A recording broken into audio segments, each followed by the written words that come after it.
During Marka-e-Haq, operations branch led by Air Vice Marshal Aurangzeb Ahmad ensured synchronized employment of air power across the battle space through meticulous mission planning and force allocation to achieve unified combat effects while preserving strategic flexibility and escalation dominance.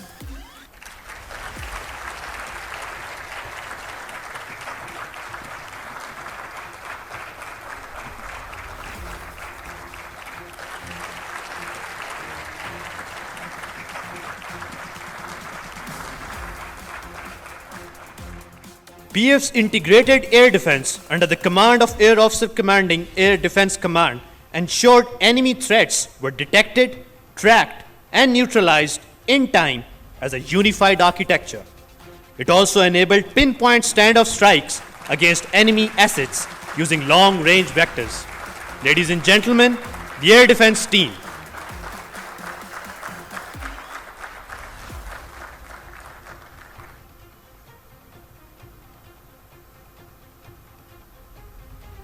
PAF's electronic warfare force orchestrated a spectrum-dominant battle space by deploying sophisticated electronic attack and protection measures, effectively degrading sensors, radars, and communication grids of the enemy.